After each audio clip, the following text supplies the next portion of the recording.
It's recording. It's recording. We live. What's happening with it? It's your boy Crim, Dela, Crim, Pacman, Gotti in the building. What's good? Stay down till you come up. Yo, we flossing some new merch. Yeah, you know what I mean? yeah. It's getting real now. Hey, it's getting real. You know when niggas start to get merch, there, nigga. you know? You know what I mean? Yeah, Shit. let me make sure y'all can see it. You feel Yeah. me? Yeah. Super exclusive. You can't even buy this yet, Can't nigga. even buy it yet, you know? It's I was fun. making them and Bishop was like, yeah, I'm go ahead and take one in extra large. And what size is that? I was like, oh, no, these ain't for you these yet. ain't even for no one yet. He like, all right, well, let me know. Yeah. I need one in extra large of each design. Yeah. I'm like, shit, $30, my nigga. I got you. Yeah, for real. We coming, though. We dropping some merch for y'all. Stay tuned. Yeah, stay Y'all down, maybe stay see it. down. We just testing some designs right now, testing some materials, some fabrics Yeah. and shit. Let's mention this. I mean, you said you made them with your shirt printing company. Facts. Come on now, that's Yeah, dope. yeah. Don't slide past that. Right. Niggas staying With down with K&D this too. Apparel, you know what I mean? Yeah. So that's exciting. You know, Yes. nigga just a serial entrepreneur. Serial Now, entrepreneur. you inspire So, me, nigga. Shit, if real y'all, shit. If y'all need T-shirts made, you know what I mean? We Yeah. can get you merch made for sure. Get you some merch made. You know, Yep. ain't no problems. Reach out to info@kdapparel.com. There it Yes, is. Sir. You know, There it had to is. get the Uh-oh. plug in. Plug it, This guys. episode today is It's brought, to you by. by. What do you know? Yeah. My own merch company. Hello. Yes, yeah, sir. that's Just what's trying up. to be vertically integrated, Man, I swear, and the material go crazy. That's a good material one, isn't it? Or Yeah, is it's that the- like heavy feel. Yeah, that heavy feel. That Yeah. pro club standard. what it is? you know? Yeah, pro that's club. But I don't like pro. I actually do like it, but I don't like how it feels on me. Like, or how it fits on me. I like how it Like feels. the look of it. Yeah, the look is just like super skater baggy-ish, you know. Right. So No, I feel that. I feel that's that. the one problem. Some money calling. You know what's crazy? It's the bank. Oh, I can't make this up. You it's feel the me? bank calling, boy. It's the bank calling, damn it. Yeah. You know? Yeah. We'll talk to them later. Yeah. Ain't that some shit? That's some It's shit the right money there. calling. Yeah. We don't never Fucking see right. you niggas in a bank. It's the fucking bank calling. Yeah. Gosh damn. Yeah.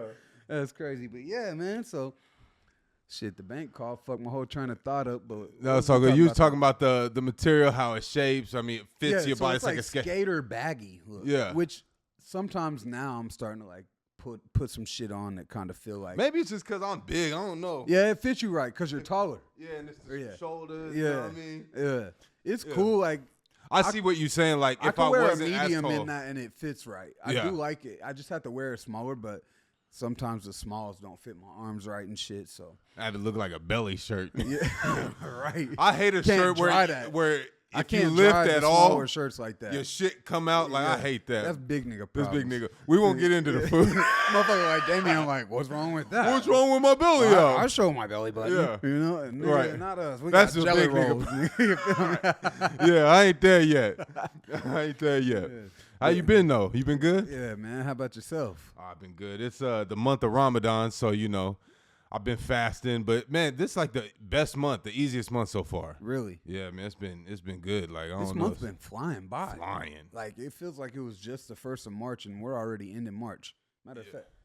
Yeah, now we really ended March. It's like, the end of March. Monday is the 1st, isn't it? Yeah, I think. Jeez. Right? Yeah. Shit, by the time y'all watching this, it'll be Monday the 1st. So, Right. happy birthday, Naveek. You know, we going to go ahead and give April birthday Fool's shout-outs. Day birthday. April Fool's Day birthday. That nigga Veek. a whole joke, ain't he? Nah, Yo, I love no. you, bro. Happy birthday, man. He's Yeah. 25 this Happy year. birthday, Veek. That's my nigga. crazy, Yeah. man. Happy birthday to my little brother, my little big brother. Nigga bigger than me. You know Yeah. what I mean? Nigga. The height genes. Looking skipped great, me, man. but- Looking great. Looking and doing great. No Diddy. Like, straight up. No Diddy. You feel me? Nigga, look. No Diddy. They ain't up on that yet.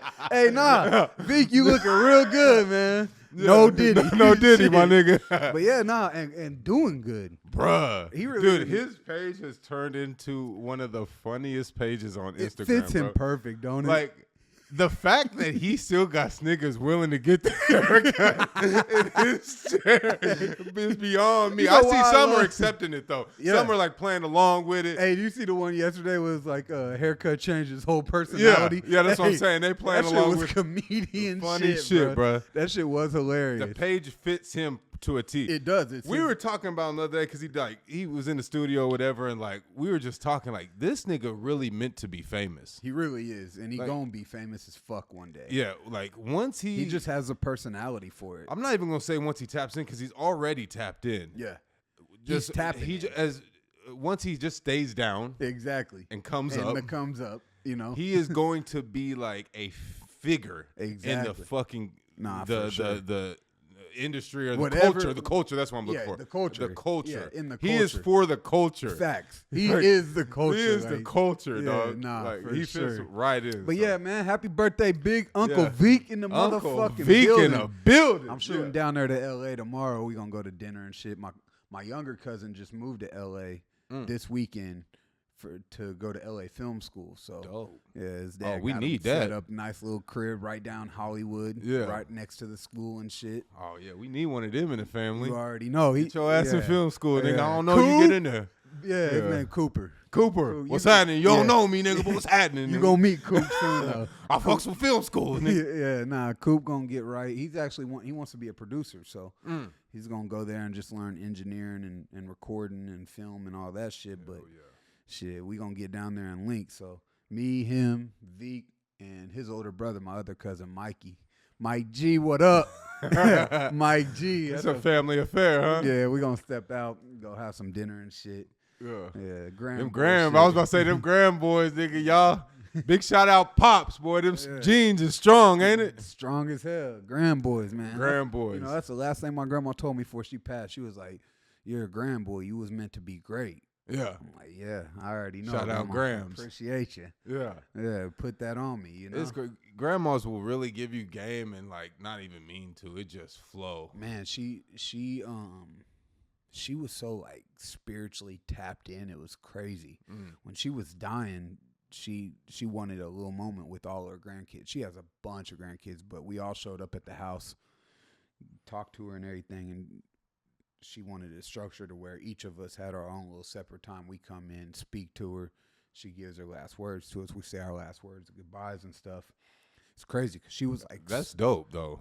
She was so like coherent and there all the way. And that was the day before she passed. She passed that night, like in the night. And she was so coherent, talking to all of us. Wow. Full on conversation. Like, I'm about to go be with Henry. That's my grandpa.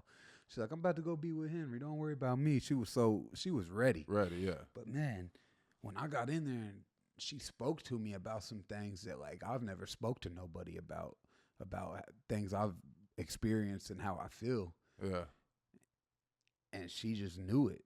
Damn. Like literally, she started the conversation with, I know you've experienced this. I know you feel like this. I'm like, she had something ready for everyone, individual. She wasn't giving the same speech to everyone or nothing. No, it was directly. She was whoever in the room. To me. Yeah. It was crazy, bro. No, that's crazy. It was crazy. We better pause on that conversation. You gonna get me crying in this bitch, man. Shout out Grams. Nah, it was crazy, man. She really like, she sent me off as she was heading away. You know, she sent me off with some real words. Yeah, that will live with me forever, for sure, and through me, you know. But yeah, man, Grams. We go be with the Grams this weekend. You know, we gonna go have some fun. He said we're going to dinner. He got dinner reservations for. I don't even know. Let's see what this nigga talking about. You know, Veek be knowing about the spots and shit. He a real LA nigga now. Yeah, he been there 5 years. Main row. Said we still got to make reservations. I bet that shit nice. Yeah. I fuck with LA. I can't wait to get back to LA. I can't wait for you to get back so I can have a little destination, nigga. You know, I'm trying to be back in LA like that. I almost hit you like, hey, let's just make a little weekend out of this one, you know, like shoot down, have a studio session and shit. But I was like, nah, I'm going to just shoot down Saturday night, see the fam, shoot back up here. I got to take my car on Monday to get, Tuesday to get wrapped. But what color you decide? It's called 3M satin. It's like a matte white. Oh, okay. Yeah. Okay. Yeah. I remember why you told me. Yeah. Because I remember you showed me that cherry red and that green or whatever. Yeah, I was really one of get those. Something crazy, but it's just the location right now. Location, the apartment. You need a garage for that type of shit in LA. Exactly. No, you really need a garage. LA different. It's different right now. It's got worse since 2020. Like the crime and the way they'll target you. Like for no reason. I'm just trying to blend in with traffic. Right. You feel me? You already got the Tessie. Don't target me, my nigga. It's gonna be a shootout around this motherfucker. Yeah. You feel me? Someone getting hit, nigga. Yeah. God willing, it ain't me. Yeah, God willing. Shit. We need you in this motherfucker. So shit. Ramadan's almost up. When's Ramadan in? I think the 8th. Hold on, let me see. Oh, you got a little over a week. Man, time is flying, bro. No, the 9th. The 9th. Oh, that's the last day I'm here in this apartment. Yeah, and then Eid, we celebrating the 10th. Eid's lit. You ain't never been to an Eid party, boy. It's when we can all eat again, boy. Take the kids out. Usually they got like them big jump houses, and it's like a real carnival party. Oh, that's they lit. rent a whole big ass spot out, and it's lit. No, it's dope. Y'all, they really do it. Yeah, it's like the holiday, you know. Yeah. Made it through Ramadan. Yeah, man. So Ramadan, this your best Ramadan yet? Oh yeah, by far. My worst Ramadan was when I was working at the car lot. First of all, the heat was crazy. I was outside all day. I was working 11, 12-hour days, and I was forced to put people in fucked up situations. Right. Like, that's just, that's you know, like being a car salesman, you know, a car salesman might watch this and hate me on this, but it's just a grimy business. Yeah. In order to make more money. A used car salesman that like, okay, company, so like there's not all car salesmen. Not all car salesmen. Okay, I give like I haven't worked in a new car lot. Okay. Yeah. So I can't speak on that.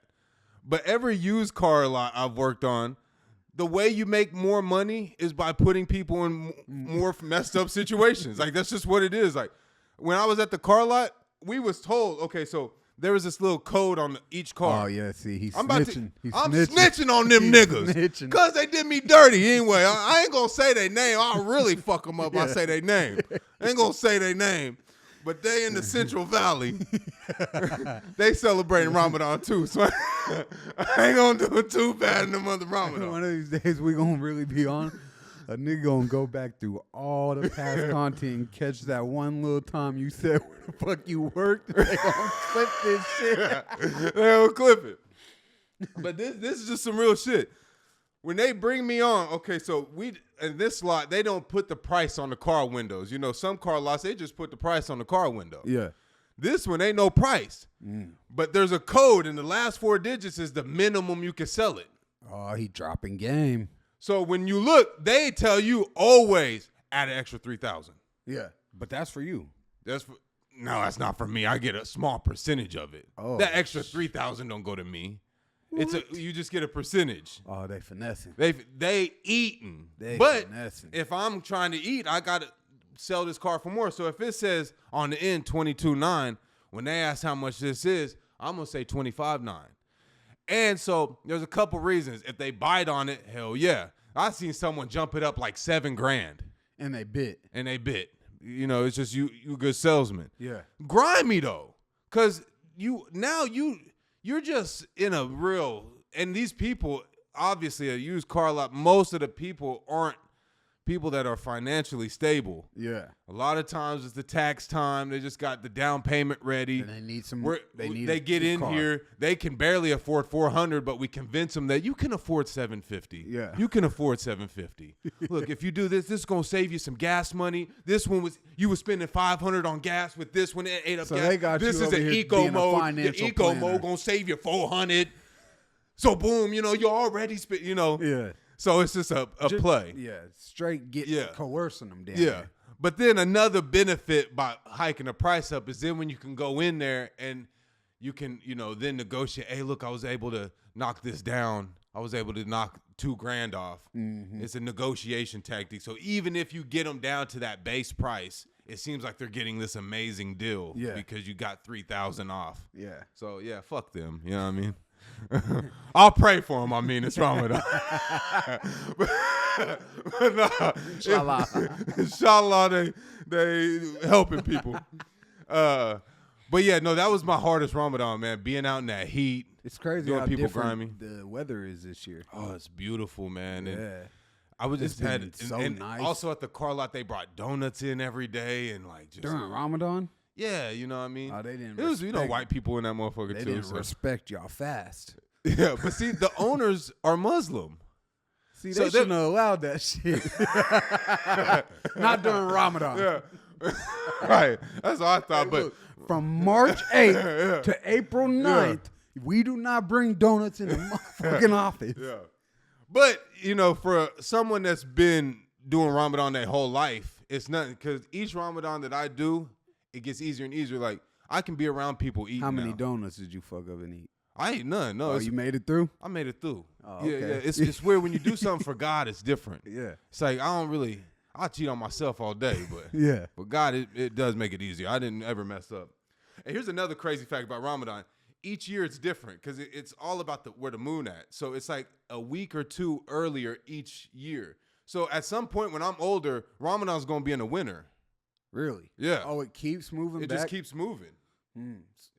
Really? Yeah. I thought it was always like March or April. Yeah. Well, I'm not. Yeah, it is. I mean, for the time being. Like that, so. But this year is like a week or so earlier.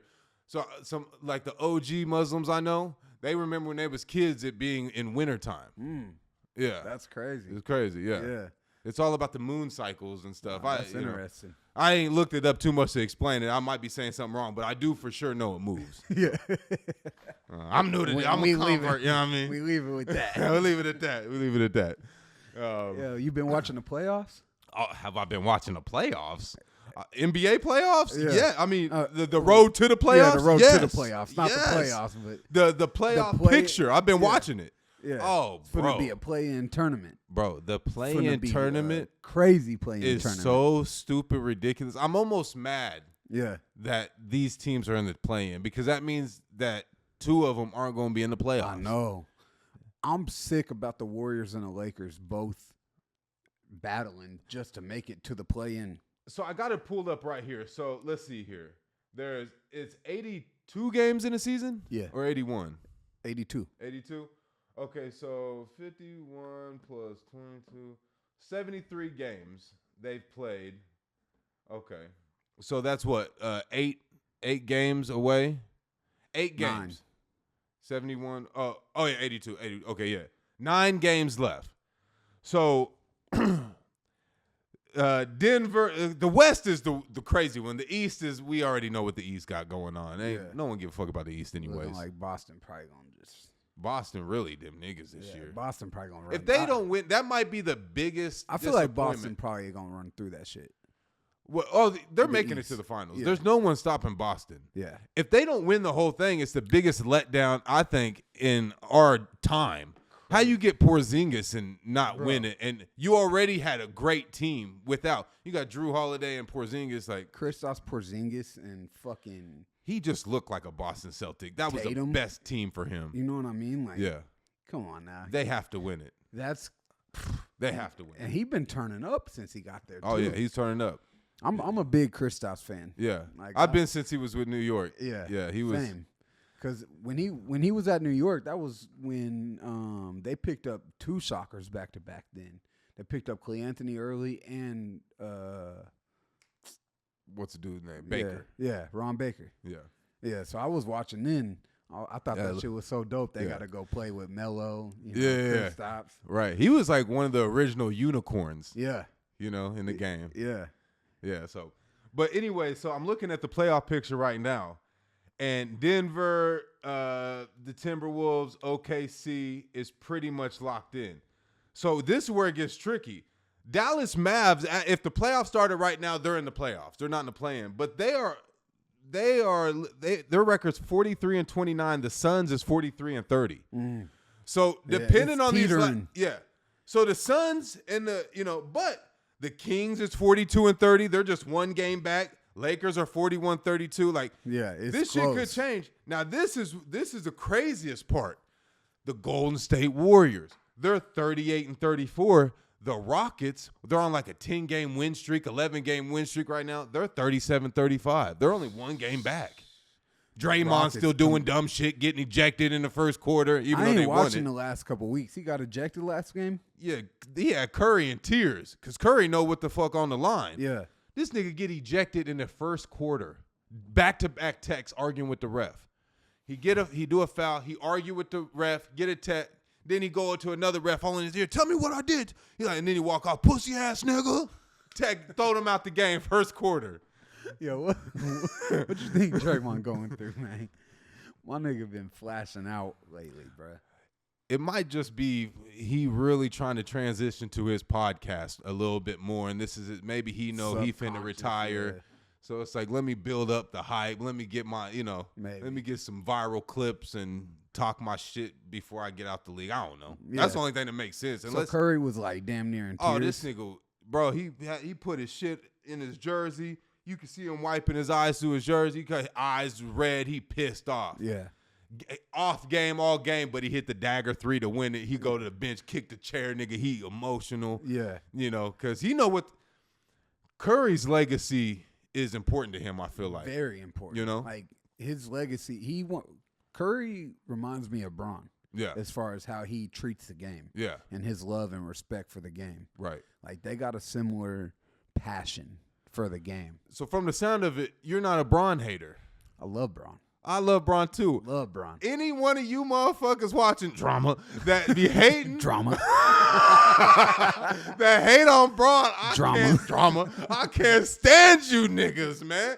He one of the GOATs. If you don't have him as your GOAT, that's fine. Even if you don't have him in your top 5, it's all that's disrespectful. It's disrespect, but that's disrespectful. It is, but it's the leading all-time scorer. Okay.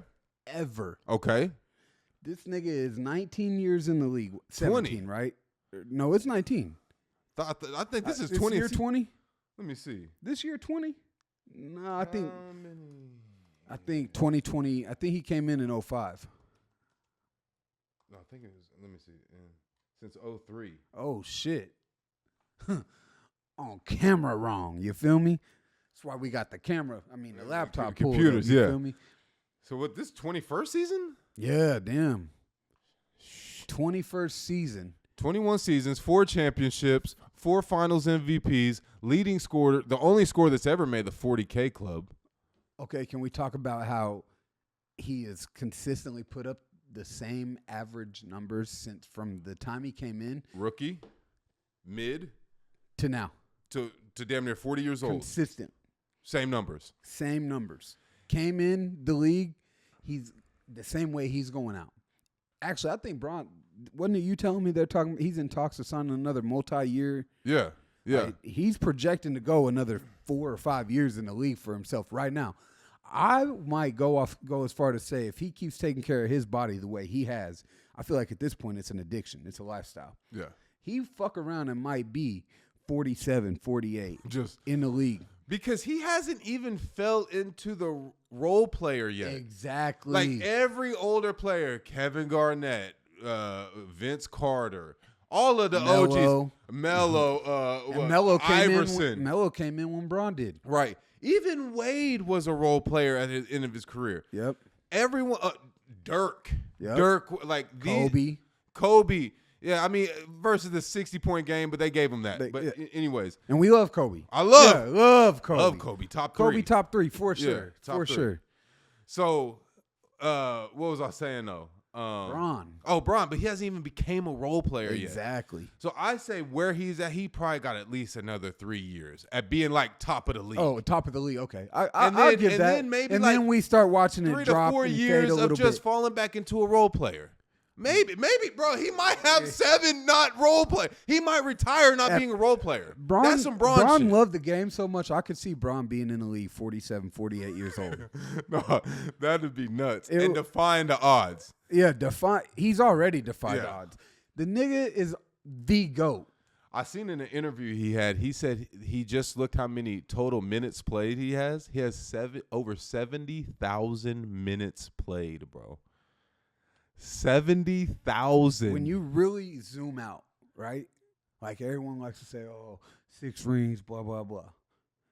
When you zoom out. Yeah. It's funny you got a Bulls hat on right now. I know. Hey, I'm just matching. You feel me? Hey, sometimes I might have a KC hat. Yeah. I might have the New York. I might have the LA. I might have the Chicago.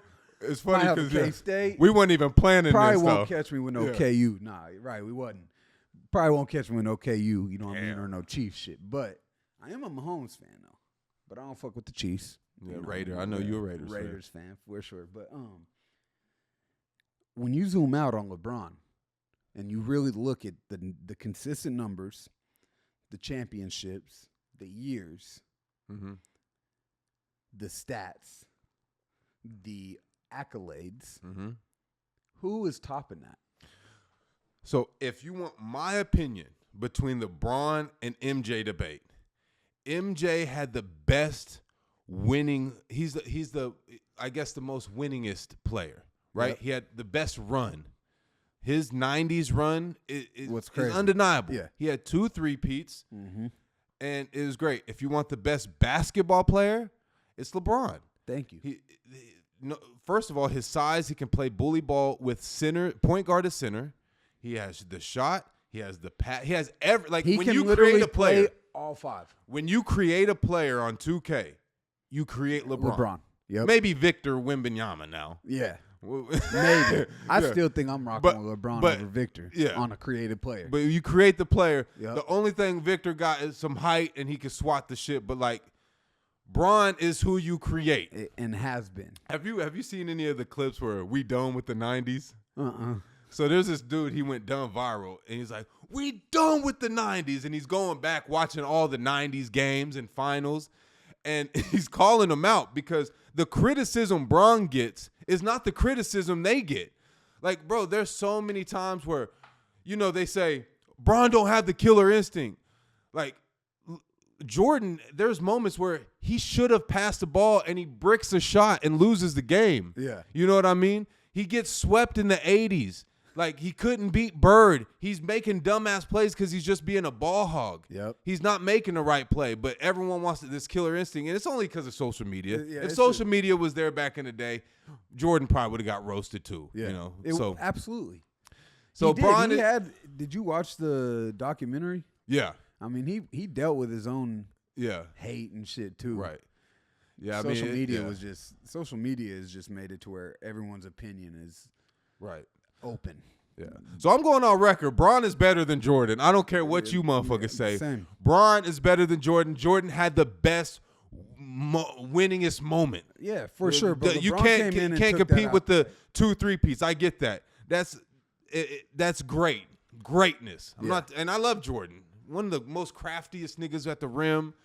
You know, crafty. But LeBron. But I'm taking Bron. has defied the odds. I'm taking Bron every day Taking Bron over every day. Jordan. Yeah, especially if I'm on a franchise. Yeah. For franchise wise, like if I'm building a franchise and I want to choose who I'm building this around, longevity, Right. I'm going Bron. Right. Why not? Yeah. I agree. Jordan might decide he want to go play baseball. You know what I mean? Yeah. Shit. Yeah. Bron gonna stick. Bron gonna be in the motherfucking gym putting up shots, getting Right. better. Yeah, he Fuck might, you, yeah, man. he might go to Miami, but You go, you go. Yeah. Want to go swing a baseball bat? right. Right. Shit. It was trash at that. And I bought plenty of Jordans now. Yeah. I fuck with Jordan. Actually, I don't fuck with Jordan shoes. Really? I fuck with I like the look of them, but I think my feet are too fat for them. They're Man, so I haven't uncomfortable. bought no Jordans in a long time, but I was just a don't like the Jordan- feel of them. big Jordan fan for a long time as far as shoes. And Yeah, I Jordan fuck with clothes. LeBron's over Jordan shoes. I don't. That's crazy. I don't actually. I don't really like the way LeBron shoes fit or look on me. Yeah. Yeah. All right, well, This shit. March Madness. March Madness. Okay, You ain't been watching no college, huh? I've been watching college, but I'm not gonna lie, I haven't. See, I like when I watch it all year, so I have an idea of like, oh, okay, these teams are good. I didn't watch any at all year. Yeah. I really ain't been watching sports this year. But that much. but I did watch some games, and from what I see, I think I'm gonna just say I think UConn's gonna repeat. That's what I think. I mean, they Okay. blew the team out last night. The last 3 games they've won in a combined like 80 points. Yeah. Who'd they play? San Diego State. Yeah, Yeah. it was a rematch of the last year's finals. But yeah, I got UConn repeating. I was really surprised to see North Carolina get knocked out last night. I thought Back on Armando Jordan's Bacot head. was going to take it back. Jordan was sick. You see, they showed the clip of I him. didn't see he was Nigga sick. stormed out the little press box or whatever. And I was watching and right in a clutch moment, there was I don't know his name because I ain't been watching, but Yeah. he's not their star player. He gets the ball at the 3 and takes a fucking dumb shot with 20 seconds still on the clock, like on the possession clock. Yeah. And he's not a 3-point shooter. Why are you taking that? Yeah. You know, like that. He actually turned the energy up. They was finna come back. He fucked them up. I watched that. But I can't speak too much. I don't even know the nigga name. Yeah. No, there was been watching. One game I seen that it was Oakland. You know, Oakland I think they beat Duke or something, Kentucky or one of those. They beat a big team. They were like ranked 15. So they were a Cinderella story. And they had this game I forgot who they were playing, but they had the game on lock, and dude just turned the ball over, and it goes to overtime and they lose. That was last week? Yeah. Man, what? I think I seen that. Just too. like a dumbass mistake, Yeah. bro. If the ball game's tied, you you see, got possession. Oakland knocked who'd Oakland knock out? It was like a big surprise. Like That's the one I'm talking about. It was that's the game. Well, no, it was the game right after that. Oh, but they had it won, bro. Like it was Oakland. Yeah. So Oakland. Hold on. Who did Oakland beat? Yeah, I seen Oakland. I had just seen some people on the internet talking about The white dude that was Oakland fucked knocking their everyone's ass. bracket up because no one had them taking it. Kentucky. They beat Kentucky. Okay. And they lost to North Carolina State. Damn. Yeah. So North Carolina State, they got a squad. Yeah. But bro, it's tied ball game. You got the ball. You're Oakland. 10 seconds left on the clock. You inbound. You get the ball. You got a star player that's just killing niggas. You get the ball. You go to pass it. You like throw it out of bounds. Damn. Just a dumb. And lost the game. March Madness is crazy. Yeah. It Shit really like is. that, man. Crazy as fuck. But yeah, I haven't been watching enough to like really give too much insight, but from what I've seen, I think UConn gonna repeat. I'm gonna watch the rest of the games. I watched all the games last night. I'm gonna watch the games today. Yeah. Shit, I think there's games in LA. Might just fuck around and catch one tomorrow too. Fuck it. Right. Veek went to the North Carolina game last night. Him and Mikey, yeah, because it's at Crypto Arena. That's what's up. Yeah. Hell yeah. That's why another thing, just living being in out LA, there. you know, it's so much shit to just go do Yeah. on a random pop-up, you know, Right. on a humbug. Yeah. I was on the Game Time app like last week. Yeah, 2 weeks ago when I was in LA. We looked at the fucking LA tickets, bro. There was some good-ass flights, good-ass seats for the Lakers game last minute. Like within the last hour, if you're by the arena, you can just hop on the app. Seats that ain't sold, people will put them up there for hella cheap. Damn. You fuck around and grab you something in the 100 sections. Yeah. $200, $180. Oh, cheat code. Yeah. But you can't get that unless you there. Yeah, You gotta be there. You gotta be there. Yeah. Yeah. LA, man. Yeah. Shit. You gonna be there in a couple weeks, right? Mm-hmm. Hey, you said no Diddy. You said no Diddy earlier, man. It's funny that's really the new slang. It's finna really It kind of too. flow. Nah, it flow. It flow better than pause, I feel like. It definitely flow better than pause. And I feel like no Diddy is more pop culture accepted. Yeah. It's fucked up, It's man. fucked I up. feel bad for I hate Diddy. to kick him while he down. I feel bad for Diddy because we don't know. We don't know, the yeah. facts, you know what I mean? We don't know what's going on. And we've seen these things play out before, and there be a lot of false accusations. So And no one cares about the truth. They care about what they hear first. exactly. Like there's been times the truth comes out, niggas already over it. yeah, no You don't one even give paying a no fuck. that. Yeah, man, I feel bad how the shit Yeah. crumbling, and because he got kids, he got Yeah. family that got to see all this shit. Like he's Yeah, rich 50 as fuck. Cent, 50 Cent ain't making it no better though.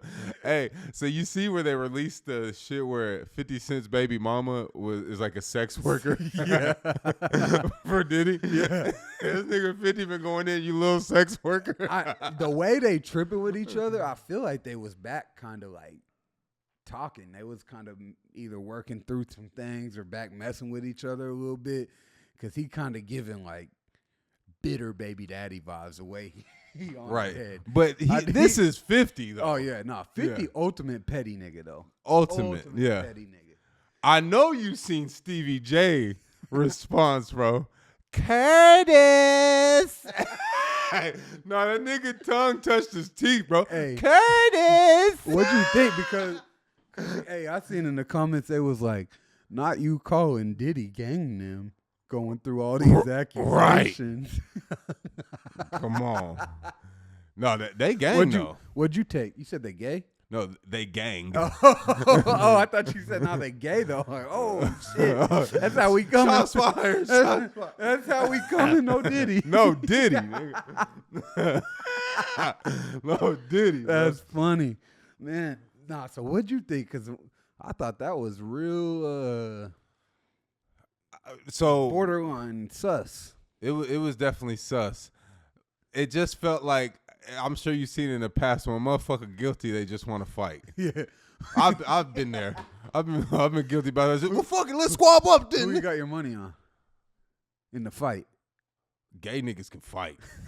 Oh, hold on. They gonna clip this one day because you calling a nigga Stevie J gay. No, bro. Okay, so let me rephrase that. Yeah.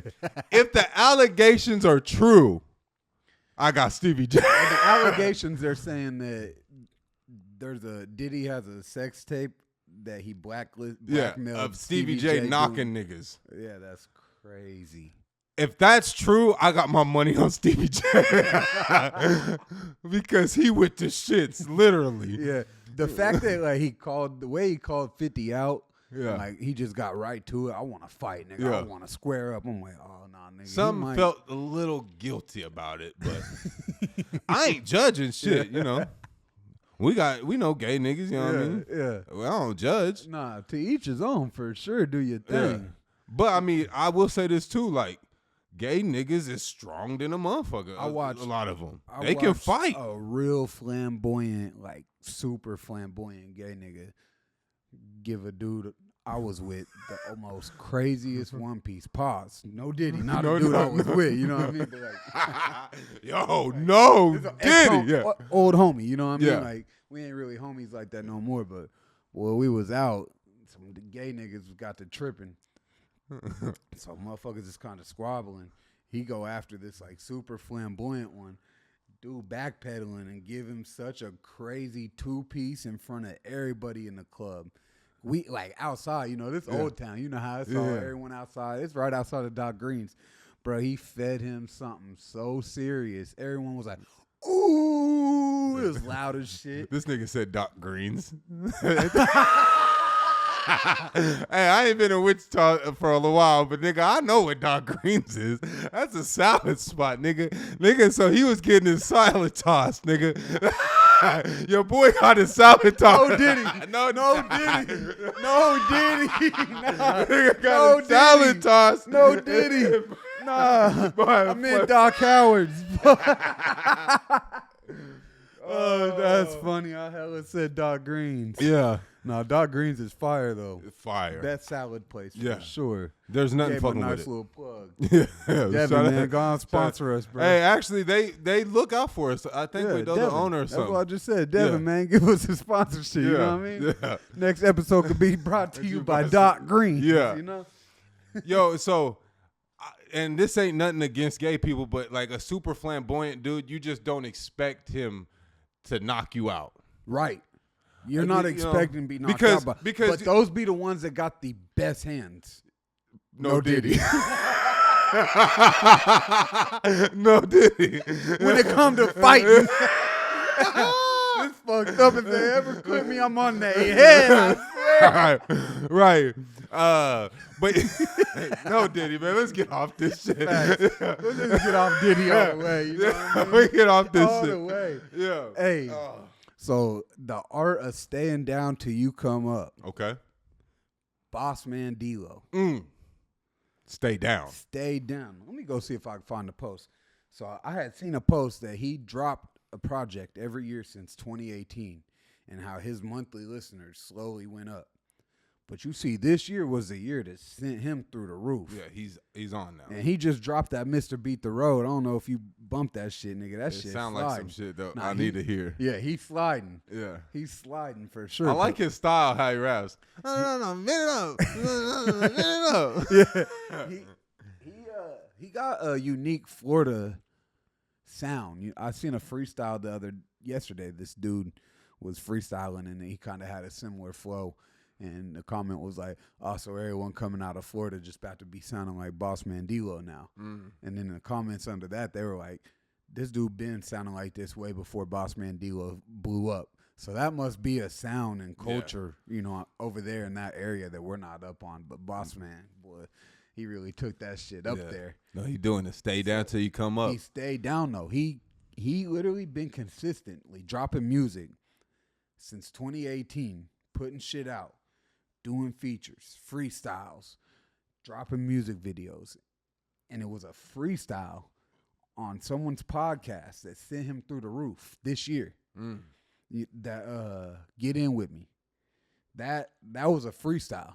He was on there just freestyling, going off. That shit blew.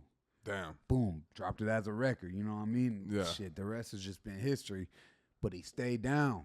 Yeah. And now look, you know? It's up. It's up, nigga. Yeah, he it's really up.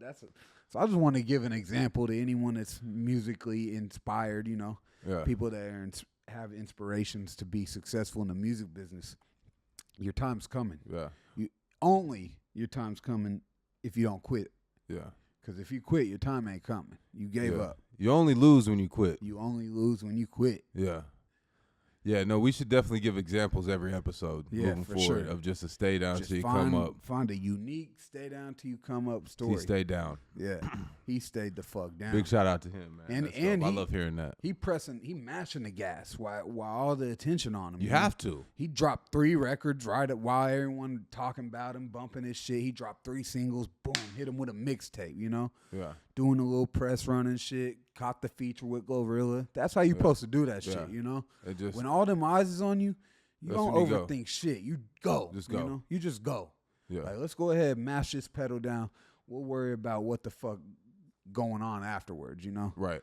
Shit, that's that kick ass and take names later shit. Yeah. You know? Right. Shit, mash that motherfucking pedal down. ASAP. We'll stop and get gas when the tank run out. Yeah. You know? Shit. Yeah. It's straight up. Facts. Yes, that's a dope little example. Go check out Bossman Delo if you haven't. Yeah. Mr. Get In With Me, Big Za, Mr. Beat the Road. You know?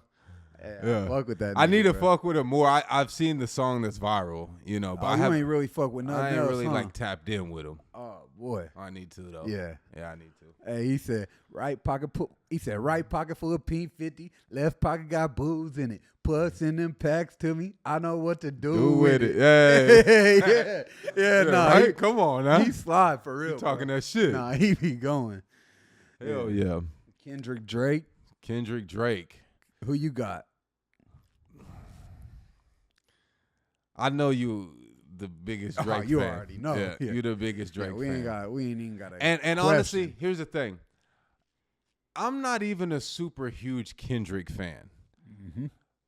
Lyrically, like he is definitely one of the greatest lyrically. Like he can talk his shit and he can get deep with it. Now, no Diddy.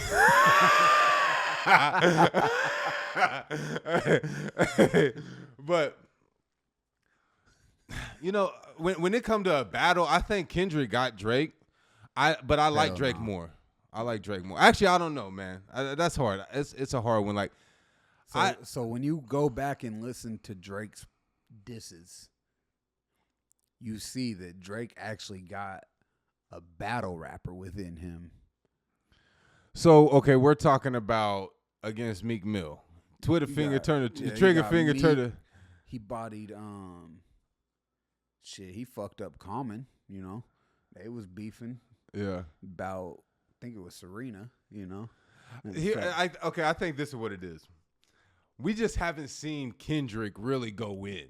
We've never really seen Kendrick really be in a beef with anyone. And so the track he dropped with Future, mind you, It took me by surprise. Yeah, I didn't know where that shit came from left field, if you ask me. And I didn't even catch everything when I was listening to it. I listened to it a couple times, and I heard a couple little things about, like, the top 3 is just me and all the whatever he was saying. It wasn't until I read the lyrics, like, okay, if the battle is transcripts, like I'm reading, I got Kendrick. But Drake has a better delivery, and he delivers a message better. Yeah. So I think that's like when I was rap battling, I might have not been the most lyrical, but it was how I delivered the message. Yeah. Right? And someone could be more lyrical than me, lyrical, miracle, and say all that shit. But I was, even if I'm ABC saying some shit, how I delivered it got people. So with that, I think Drake can deliver the message. As long as he ain't going in singing no battle and he gets back to his trigger fingers, Twitter fingers, that type of flow. Yeah. I don't think he can fuck with him. Okay. But I do think that Kendrick is superior lyrically. Like when it comes to like the poetic like artistry of it. Doesn't mean I like his music better. I do think that Kendrick has a more unique delivery.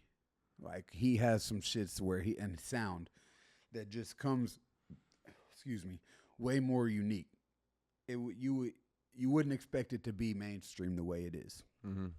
But ironically, my favorite Kendrick song got Drake on it. Yeah. I'm still just confused on where the beef came from, though. I'm Drake when it comes to music all day. I'm listening to Drake over Kendrick all day. You know. Yeah. This is just. Where do you think he started feeling some type of way? Like why? I'm so confused. I think it was. They just chose sides first of all because the original beef is Drake Future, right? Well, really, or Drake Metro. Yeah, Drake Metro. And then Future and Metro chose sides. But they didn't even choose sides. They just chose to. Did you listen to the Metro Future album? Yeah, shit hard too. Shit hard. But I feel like the whole thing is a shot at Drake. I listened to the whole thing front to back in the gym. I'm like, damn, like this shit feel like the whole thing at Drake. Like the little clips they're using from the movies and like just. I'm gonna have to go back and listen again. When I was listening in my head, I was like, let me hear what I could, because off top's the only thing I knew about the album was because of the Kendrick. But I'm like, I'm gonna just play it from the jump, and it feel like the whole thing at Drake. You see, Drake's dad made a post. Yeah, that was funny. He actually had a point though, because I don't think anyone would have bumped that motherfucking Metro project if it wasn't for Kendrick beef. But I don't know, bro. That shit just caught me by surprise. Yeah, we ain't even talking about J. Cole. I don't think so J. Cole is more my style. Yeah, I don't think Kendrick fucking with Cole. I don't know, bro. I put all three of them lyrically in the same. Yeah. Some people will say that Drake is under both of them because he's always had writers with him. I think Drake always has writers with him to make the best hit record. Well, yeah, but Drake was rapping before the writers. Yeah, Drake. He got discovered Drake from writes. his rap. Like, it wasn't like he had writers and got discovered. Exactly. Drake writes. And I get the whole hate on writers thing. I am completely okay with having writers. Because I know what writers are now. Like, some of the biggest records ever had a fucking bunch of writers. Yeah. Like, I get it to a certain extent if, like, the whole song is just written for you and all you're doing is just listening to the whole song going in. And I'm sure some songs are like that, but most of this time when you have a writer, that's not how the writer is in there. You know, you don't get writer credits for just writing a whole song for Drake. You can literally be in a studio and throw out an idea and now you're a writer. Yeah.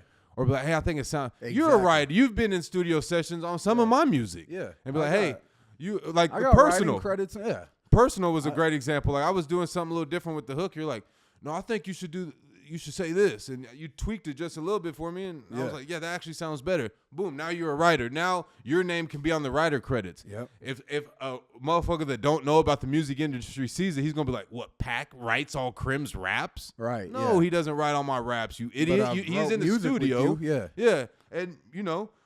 There's been a few times we've locked in and just bounce ideas and that's and another come up with lyrics. And versus just you give me ideas. We've sat down with a beat playing, and you know we going through some shit, and you know we writing a verse together. You know, one of my favorite studio sessions ever was me, you, and Jones writing VIP. Yeah, that's another one. Yeah, shit. We literally all just sat there and collabed and wrote that fucking. That was like my first official songwriting. Big session. shout out Jones. Yeah, big shout out. One of the California greatest Jones. writers Great I've ever.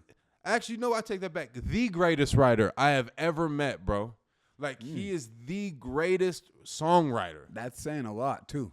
Bro, I would not take it away from Jones. Love him or hate him, I don't give a fuck. This nigga is the best writer I've ever met. Yeah. He can do everything, every song, every genre. Like, if I ever sign an artist, I'm taking him to Jones. Yeah. Like, Jones is the first one when I think, oh, man, I want to get my artist, I'm taking him to Jones.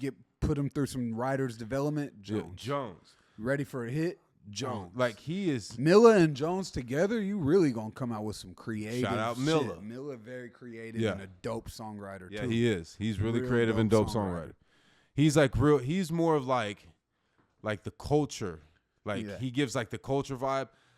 And so does Jones, but Jones is just like the most lyrical, like his shit be like a double, triple entendre shit. Like, what the fuck? This means 4 different things. Yeah. You know? Yeah. Shout out Jones, man. California Jones. Songwriter credits, you know, that shit goes a long ways. Like, I heard Scott bitching one time that some dude was just in the studio with them when they made a song and was holding up a record from being released because he wanted points on the writer's points on the song for being just in there, being in the studio. Didn't throw out no ideas or nothing. He was just in there, and they were like, "All right, we'll just give him 1 point." And he was holding the record up. He wasn't agreeing to 1 point. They wanted more than that. Like, people don't understand this music business shit. Like, you put yourself in the right positions, you get rich. Credit. Yeah, you could really just get credit. Like the dude, you know the Britney Spears song where she's like, "It's Britney, bitch." Yeah, that was Bernie's client. Yeah, just a random dude in there. Yeah, he was like, "Hey, you should say it's Britney, bitch." Yeah, and made a meal ticket. Yeah, he got his point off that shit for sure. That's crazy. That shit's crazy as fuck. I didn't change his life overnight, but he's made money off of it forever. You know. Yeah. Shit, he owned that. Yeah. Speaking of Bernie, I talked to him. We're going to shoot out to Philly and have a dope episode with Bernie soon. Dope. We got to lock that in, man. We got to lock that in. Yo, I can't wait for y'all to meet our entertainment attorney, Bernie Resnick. Bernie Resnick. I remember we said Bernie Resnick one day, and niggas was all trying to hire him. Bernie hits us. Do you know so-and-so? Yeah. Oh, yeah. Yeah, why? Well, he sent me his demo. I'll never forget. Like, what the hell? Yeah. Hey, but that was smart though. Hell yeah, smart. Smart, bro. Yeah, it's funny, but it's smart. It's because what that is, you're paying attention. Exactly. And it's almost like you're saying that you respect what we doing. Yeah. So much. This shit. You respect what we doing so much that you're listening and you're catching little details and small conversations. That most people don't catch. And you're like, wait, Bertie. And you're Googling and you're doing research. Same shit we did. Exactly. That's all we did. So, yeah. Big shout out. Big shout out, Big Sam. Shit. Not for real, because I actually had a dope conversation with him. I fucks with Big Sam. He's a real great dude. Like, real great Samuel dude. David, that's what he goes by now, right? Yeah, real great dude. And he actually has a dope podcast idea that he's been fucking with. You know? And it looks great. It's great, everything. Everything he's doing with that is great. So, Sam David, Big Sam, man, if you're watching this, bruh, we need some more content, bruh. We need some more content. Crank it out. Crank it out, bro. Because, hey, we see it. I told him then, I was like, bro, you got to keep doing that one. Like, that one, it's dope. But, man, we had a conversation by accident. You know, when you run into somebody, you just chopping it up, and it turned into like a real deep conversation. Mm-hmm. Bro, we was fucking around talking for about an hour, damn near. And it just got deep. I had never really talked to him like that. And I was like, man, we got to turn the camera on one day and have a conversation for real, bro. Because it was some good man-to-man conversations that people need to see and hear. Yeah. I'll never forget, man. He took me to my one and only Jay-Z concert, man. Yeah, I remember that. I was living in Denver, and he just had an extra ticket. Was like, hey, shit, I'm going to be in Denver, man. You trying to go? I'm like, that shit mean a lot to me, man. Yeah, like, it does. He didn't have to call me. Exactly. He could have brought someone because he was coming from Kansas. Yeah. You know what I mean? Like, that shit was dope. Yep. He didn't expect nothing from it. Good dude. He didn't ever, like, try to throw it in my face or nothing. Yeah. Nigga just gave me a dope ass experience. I had to think, was it Jay? Yeah, it was Jay-Z, yeah. I don't know why I was thinking Kanye for a second. No, it was Jay-Z. Nah, he's a good dude, man, for real. Yeah, big shout out, Big Sam, man. Yeah. Matter, the crazy thing, like a month ago, I was going and watching my rap battles, and Big Sam's battle popped on because, you know, he rap battled. Oh, I didn't know that. Yeah. Okay. And he got like this.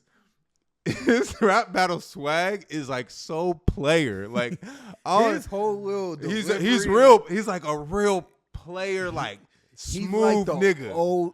He like that old school player vibe at the church. Yeah, you know what I mean? At the black church, like he'll roast you without saying a cuss word. Yeah, type shit. Straight up. Yeah. But his music too, though, like it's good. He just dropped a project not too long ago, and I went and bumped it, and I was like, "Yo." There's a song of his that's in my playlist. Can't think. It was like some working. What is? Oh fuck! I can't think of how to go.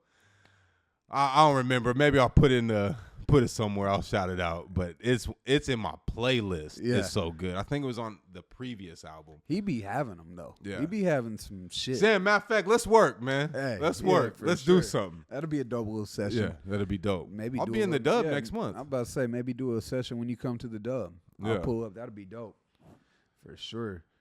Man, the Maryland Bridge. What's the name of that bridge? Was it the Francis Scott Key? Francis Scott Key Bridge. How sad, bro. Bro. The video was so sad, bro. Yeah, Francis Scott Key Bridge. R.I.P. to the lives lost in that. How many did die? 4 died. 4? Yeah.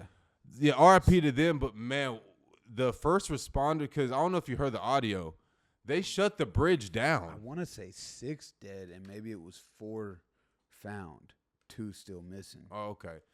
But yeah, there's audio of these first responders are like, hey, the boat, we've lost signal, they've lost steering. Yo, we need you to shut the bridge down. Cops, hurry up. They shut the bridge down. So if there were any vehicles, I think they said there was one vehicle, like it looked like a semi truck or something. I think they said they found a truck with 2 bodies in it. But like, the death, if you watch the video, there's like a lot of traffic on this bridge. Yeah. And right before the ship hits, it just stops. Yeah. So like, RIP to the lives lost, but man, shout out to the first responders who really jumped into action and like sealed that bridge off, because bro, the whole fucking thing crumbled. Yeah. 6 dead, 2 were found. 2 people's been found. 8 people actually in general fell into the water. 2 were rescued. Oh, wow. Yeah, 2 got rescued. 1 was okay. 1's in critical condition. 6 were missing. Now they're saying of the 6 that were missing, 2 has been found. That must be in that truck you were saying. Yeah. They but found yeah, 2 in the truck. The live video is chilling. Bro. Chilling. The bridge is huge. Yeah. It's huge. But it makes sense because the size of the boat, okay, the container ship or whatever. It's huge. So if you stretch that out on a train, because that's how they usually would transport those containers, is on a train. Yep. Bro, it's like all those containers. Do you know how heavy that boat was to hit that at 9 miles an hour, 9 knots? It hit. They said that it was going about 9 knots when it hit the support beams. What I can't figure out for the life of me when I watch it is, why did it turn directly into the support beams last minute? I don't know if you caught that. I didn't. I did. Yeah. I did see that. If you watch, it was heading to go like under the bridge part, which I don't know if the height, if it would have still hit the top of that bridge right there, or what. But it literally curved last minute, and because they were going in and out of power. Yeah. So like, they didn't have control. Maybe when they caught control, they're trying to think. You know, in water is different. So many different things could happen too. Where you can just turn and I switch did read lanes. that they had dropped the anchor prior to hitting it. So who knows if the anchor was dragging it or something. Who knows? Yeah. It's just sad. It's sad. It's really sad. RIP to the lives lost in that situation. I was watching a news clip that day, and so maybe it was an accident how it came off, but the lady on there, she was like, 2 things. 1, traffic is about to be so congested. And 2, there's going to be people we need to rescue or something. Just in my head, I'm like, maybe you should have led with that. Right. You know? Don't you think people first, not the traffic? Yeah, fuck the traffic. But I can only imagine. I've seen they said like, 70 million people, or it was like crazy in the millions travel across that bridge a year. Just imagine the commute problems that has caused. I mean, bro, I don't think there's like another bridge, and obviously there's no road. A bridge is the road. Yeah. So like you're just completely cut off from this section. It took 5 years and $60 million to build the bridge in the 70s. Oh, they said it's way more now. Yeah. Way, of course, inflation. If we weren't sending so much money to fucking Ukraine and Israel, nigga, it'd be an easy fix. Yeah, you feel me? Let's go, Brandon. Let's go, Brandon. Bro, hey, we ain't even trying to support us. No, the funny thing is, because my government is Brandon. Yeah. So anytime, like my attorney I work with on my surplus funds, super huge Trump supporter. Is his name Brandon too? No, but he's always like, oh, find me some more deals. He said, let's go, Brandon. And he'll send the American flag. And then the other day he was like, I just put my votes in. Me and my wife put our votes in for Trump. Our 2 votes in Arizona for Trump. Who are you voting for? And I was like, I just didn't say nothing, When I first got with him, because I was yearning for this attorney. Yeah. And he had mentioned he was a Trump supporter, but he hadn't officially locked in with me. And he had said something about let's go, Brandon. I'm like, yeah, let's go, Brandon. Fuck Biden. Fuck Biden. Actually, I believe fuck Biden, though. I'm not a Trump supporter. Fuck Biden. It's just I don't think he fit to run the country. Yeah, fuck him. He grandpa. He dumb, bro. He's not dumb, bro. He's senile. He's old. Bro, when my mom was he's definitely senile. When my mom was in her assisted living right before her dying days, I knew 4 Joe Bidens that used to sit at the table at lunch with us. Exactly. Yeah. He's fucking and 3 of them senile. shit their pants in front of me. When he walks, you can see he I'll be damned if they put him back in office another 4 years. The nigga need to go to his fucking retirement. He gonna die in office if he's finna, bro. I'm not even wishing death on the nigga, but bro, when my mom was in this shit, I see the president gonna die during. It's Ramadan, man. No, okay, yeah. I mean, I hope he don't. Right. But hey, honestly, this time on Earth is not. Yeah, I ain't even gonna get into it. I hope the nigga don't die. I'm just saying, it looked from the history of what I've seen, motherfuckers. I watched my mom take her last dying breath. Joe Biden is my mom a week before dying. I'm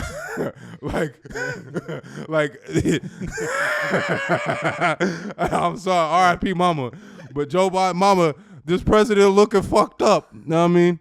Hey, nah, whenever I watch him talk or walk, I'm like, man, he is definitely.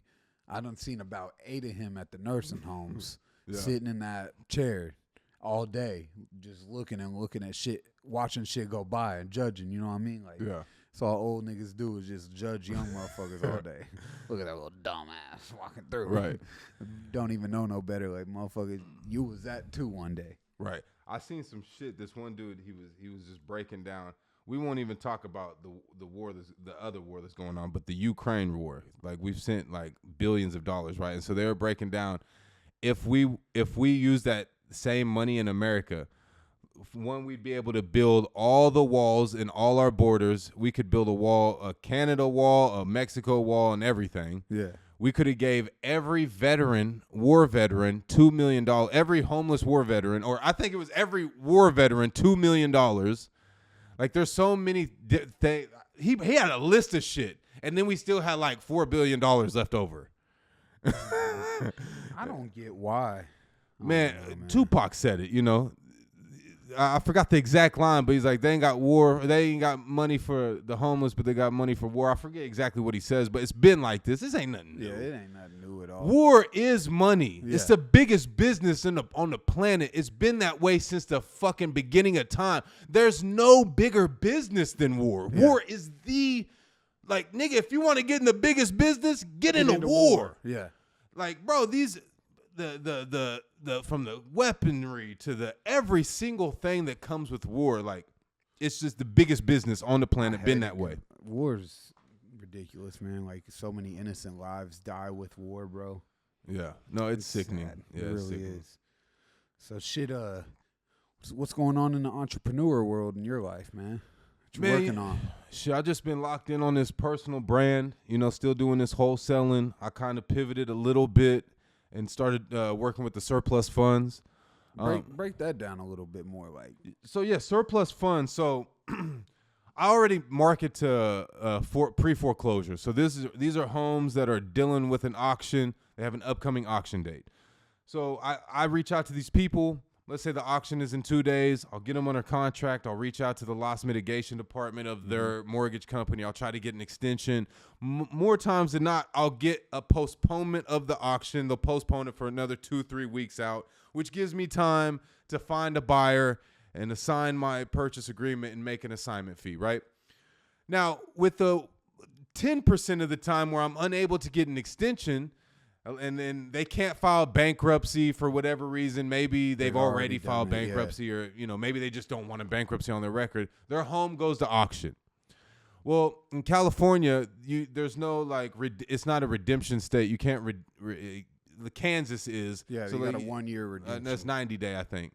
Okay. It's something like that. I think you got 90 days. I think I read it was 1 year. Might be a year. I haven't really dealt with it full on. So, regardless, in some states you have a redemption time where after it sells, if you can pay what it sold for, you can get your house back.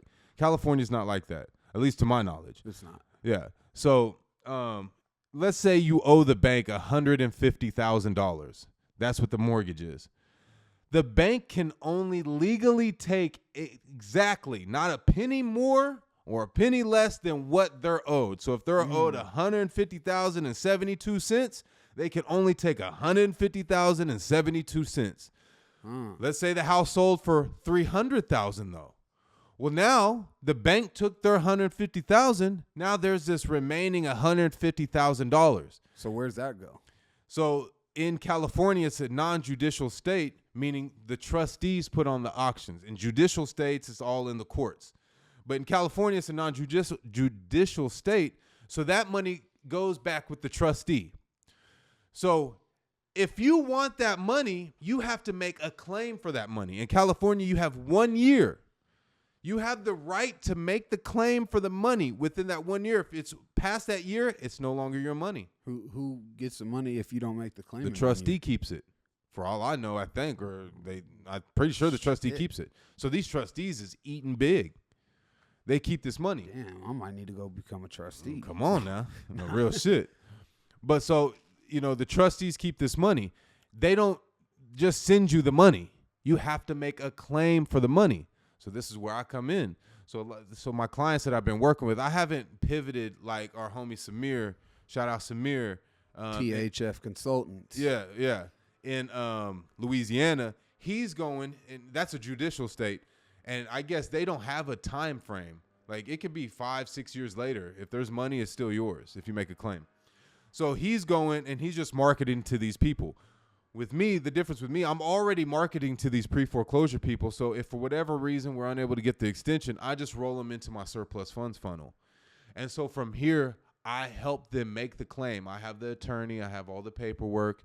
I handle everything. It's a white glove experience, completely hands off for them. They don't have to stress about anything. The money is going to come to them, and I just take a percentage of it. Normal percentage I get. On one deal, I got 20%. Another deal, I got 10% because of the amount. The 10%, I just really wanted that deal. It was my first one, so I could have got 20, but I just wanted to get something in the books.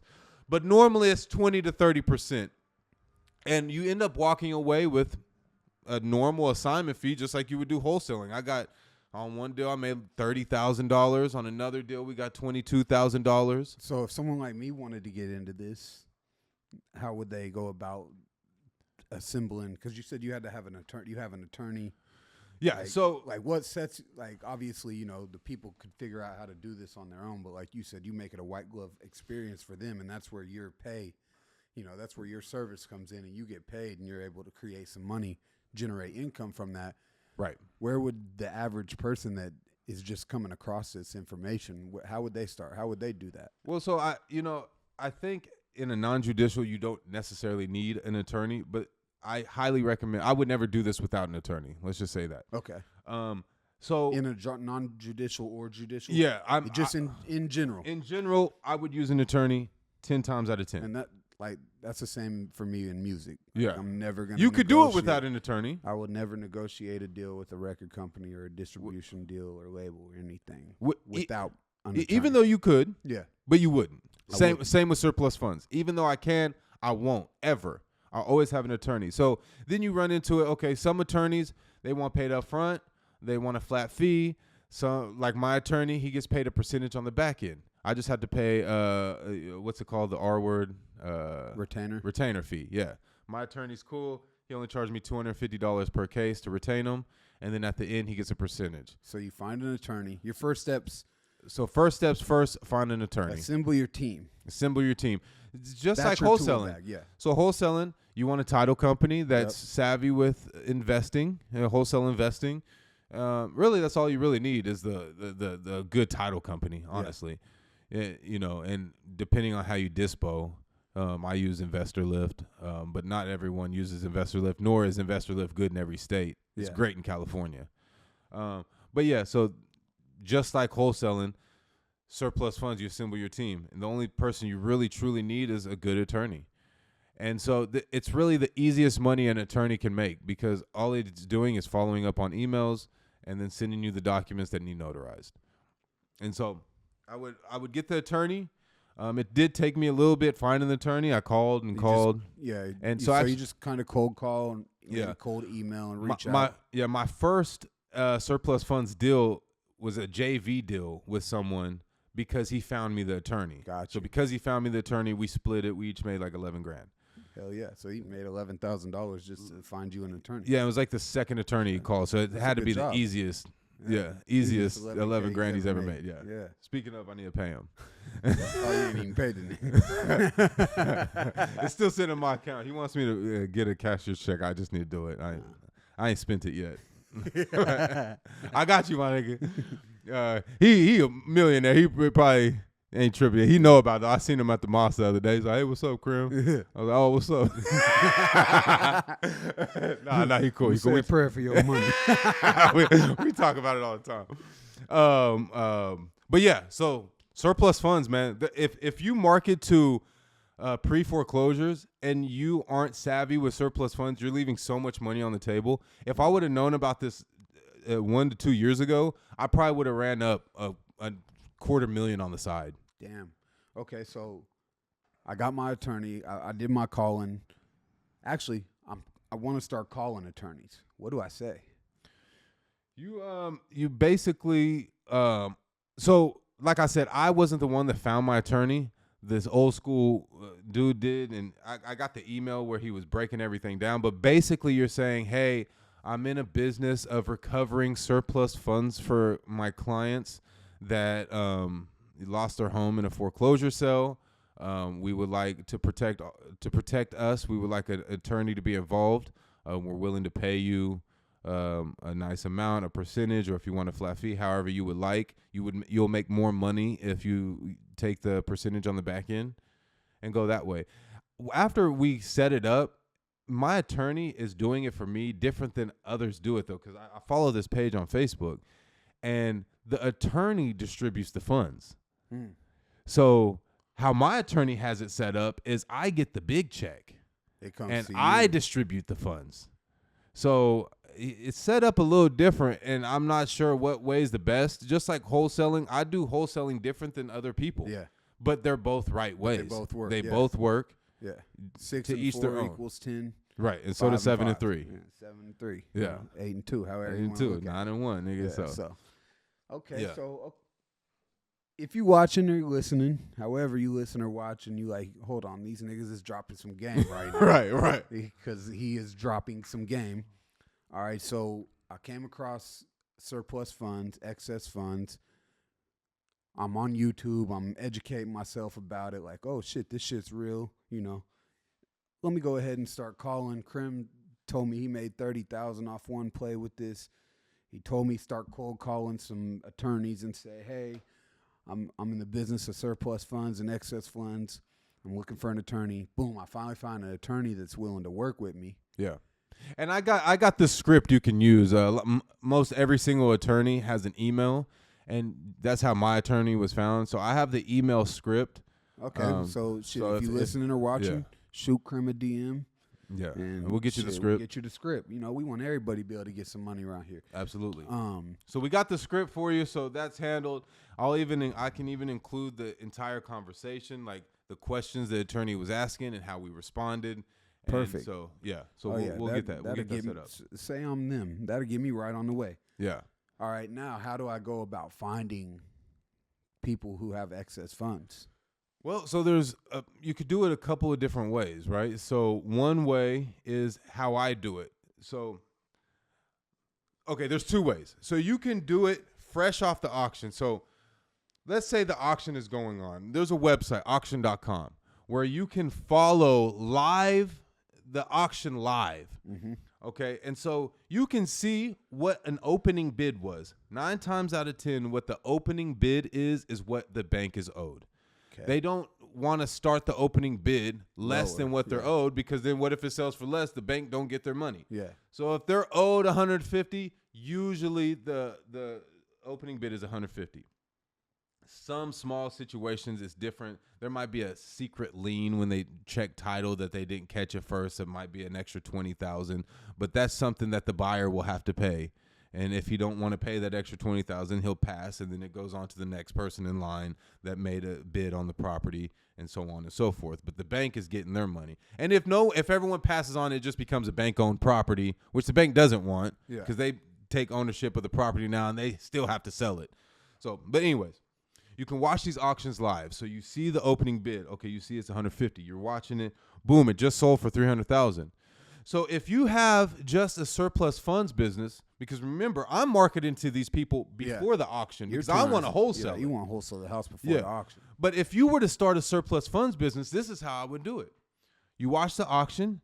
As soon as it sells, you skip trace that address, you get the information, you send them a text and call them. Because there's going to be 30 to 50 people doing the same thing that I just told you to do.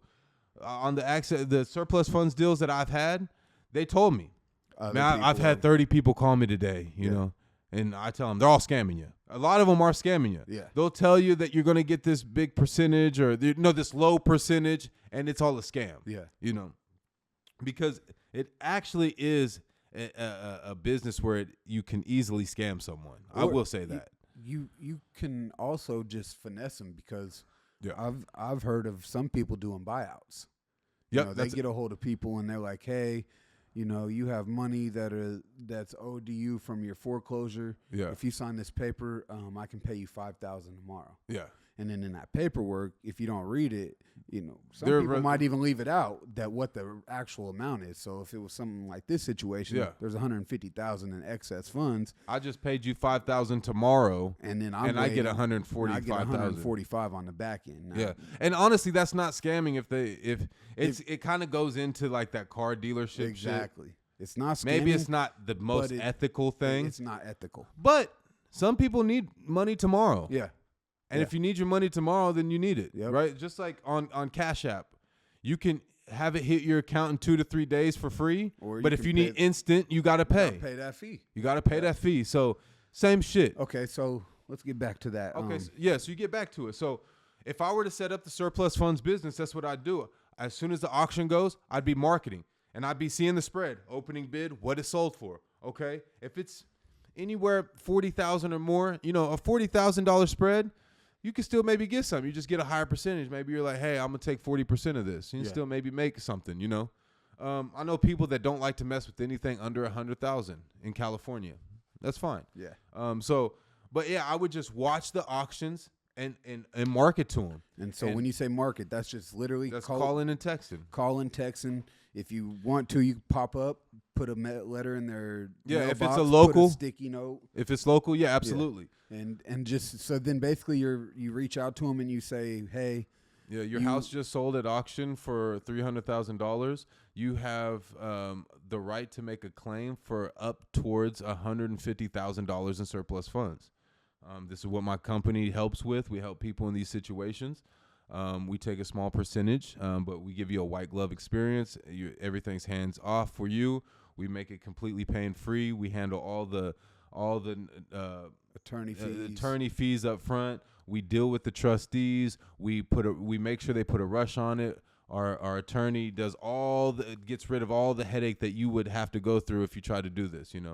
I don't say that part. Yeah. I leave that last part out. Right, but I just make it. I let them know that I will make this white glove experience. White glove experience. Yep. This is what you this should will do. be easy for you. I'll handle all the work. Yeah. I'll take the load off of you. You can go about your life because call it spade for spade. They just lost their house. These people are dealing with a lot already. Absolutely. So you are really being a blessing for them. Like the last person, you just gave them a check. Yeah. And a 6-figure check, and shit, they've been staying in a hotel. They were down bad. I gave him a check that was $199,000. Yeah. You know what I mean? His face. I know his face when he got that money. And he was staying in a hotel. And that's the thing, too, that I kind of got off track for. So with the giving people upfront right away, and it seems kind of scammy. Really, it's not. It's just that extra fee, right? Because I'm having to come out of my pocket and give you $10,000, $20,000, $30,000 right now. Yeah. So I mean, now what if there is some money, like, because because there might be liens. It's actually a risk that goes on. But in that situation, this guy may have been a candidate for that because he was broke. His account was negative. He was he had his mom, wife, kids all living in a hotel for like 3 months. Yeah. Because this and surplus so funds. Moving forward now, as you close more deals, you might be able to identify a situation like that and give that offer to someone like him. And it's just about having options, right? Exactly. So it's like they say when you have a merch table, right? Let's say you're an artist. You have your merch table. You have your shirts. You have your sweaters. But you want one high ticket. You want something that's $400 or $500. Yep. Just because, someone is going to want to stunt. I learned this from Tech 9, actually. Tech 9 always has something, the Letterman jacket or something that's like $400. Yep. There's going to be the fan that just wants to stunt. Just like, why do you buy a Ferrari over a BMW? Yeah. Because it's a Ferrari. Exactly. Yeah. So, but then it also makes more sense. Well, I'm not going to spend $400, but I'll spend $50 on a hoodie. Yeah. So it's just the options. Like, hey, I can give you money tomorrow. It's going to be a little less. 3 months. Or you can 4 wait months. at minimum 3 months because it takes time. Yeah. It doesn't just happen right away. Yeah. So to be clear and transparent, boom, I found excess funds. I got somebody to sign up with me. We went ahead. And if you actually do get into this and you need some help, hit up Crim. JV with me, man. I highly recommend the whole process. I highly recommend. And JV mean partner. We split joint 50-50. venture. We joint venture. I can't stand greediness. Yeah. Motherfuckers be one. Well, why are you getting some when I found the deal? Nah, bro, it's 50-50, my nigga. You don't know what you're doing. Even if it's 70-30. And even if it's 70-30, the knowledge I'm showing you the game. Come on, man. That's honestly, bro, mindset. this whole 50-50 shit that we preach on isn't the norm. No, 70-30 is really the norm. I was on a podcast, a real estate podcast. It was a local one here in the Central Valley, and they said we were talking about this JV deal I did, where it was a $60,000 assignment, and I split it 50-50. The kid who found it, he just sent a text. They responded to the text. He didn't message them back or nothing. I took the whole deal. He sent a text because he sent it. I gave him I gave him $30,000, 50%, and all of them were like, "Wow, you're a good guy. No one does that. Yeah. No one does that. Exactly. No one would have gave that kid 50%. That's just something I do. Yeah. You know what I mean? And maybe I won't do it forever. You won't. You won't. But for now, I do. Going. But yeah, to that point, yeah. If you get to this point, you find some deals, reach out. Yeah. JV with Crim, learn a game. Yeah. Then go on and close some deals yourself. But there's some money to be made. If you're listening, you wondering how to get some money, buy back your time. Crim just laced you with a whole blueprint. Yeah, nice I just gave you hustle. I just gave you a business. Fuck a side hustle. Yeah. I gave you a business. Well, it's a side hustle till it become a business. Yeah. You gotta side hustle it until you can turn it to your main time. Yeah, I mean, I wouldn't. Me and you are different. Yeah. I wouldn't just tell someone to go quit their W-2. Yeah. We in the business of back end mailbox money. Yeah. While we talking, royalties was hit. Yeah, right. While we talking about this, we're Song Trust sent you a payment. Did the check clear? Yes, sir. Me and Pac different than most. Like, we're real risk takers. Yeah. So like, I'm gonna jump off the porch. Yeah, I quit my W-2 to go full in on something I never made $1 on yet. I've only had failure on. I only failed at wholesaling and quit my job to go do it. And I had no proof of concept because you actually tried. Yeah. and you didn't have no fallback. Mm-hmm. So all odds was on you. And if you would have bumped your head and hit the ground and didn't fucking fly on that jump, what would have happened? Yeah. You went back To the car to the car lot doing the Maybe same got thing fired. you were doing before you tried. I was already on the brink of getting fired. Remember, they wrote me Yeah. up on some bullshit. But check that. Like, worst case scenario when you jumped off that cliff Yeah. was that you were just going to have to be right back on that cliff. Right. Yeah. Come on. Like, to me, I'm going to jump off that motherfucker every time Yeah. if I can get back on that motherfucker. If that's the worst, that like, I just got to get back up to that cliff, and that you might have to climb up some rocks and shit. Some you might bullshit, have some bumps and bruises to get Yeah. back to that cliff. Yeah. But I can get back to the cliff just to jump off at the next opportunity if it makes sense. Bumps and bruises only matter to your ego, though. Exactly. You know what I mean? The failures. Yeah. We gonna talk about failures and dealing with failures in the next one. For sure. We've been talking for a while. I don't want to go too deep, but We got that appointment today, too. Oh yeah, and because you said it last one, I think you're like you wanted to be a millionaire by 30 and took it real hard. I had a lot of failures. I've dealt with some serious, significant failures that I want to be able to talk about. Because I'm still trying to become a millionaire. Right. And I'm bouncing back from failures. Biggest one being that damn grow, that shit just took a big L. So Yeah. it is what it is, though. It's part of it. Yeah. Just took a big lesson. A lesson, yeah. Yeah, that L stand for lesson. Yeah. Yeah. FAIL, fail. Yeah. First attempt in learning, man. Come on now. First attempt in learning. Tell them. Hello. Hey, I like that, though. Let's go ahead and wrap this up. Yeah, well, hey, if you guys haven't subscribed yet, make sure you subscribe to our YouTube channel. Make sure you give us a like, a follow, leave comments. We love the comments. We try to respond to all the comments. Follow us on all socials. Yes, we're on TikTok, Facebook, IG, Facebook. We ain't on X, though. We got to get on Twitter. We got to get on Twitter. And coming soon, the merch drop. Merch coming soon. I'm not exact sure when we going to drop it, but we might do a little pre-order for our official early fans that's following and shit. Yeah. So that'll be dope. Merch drop soon come. Yeah. I like this one. Another episode coming next Sunday, but till then, y'all go ahead and make do with this one. You dig. Y'all. Yee. Tell them. Uh-huh.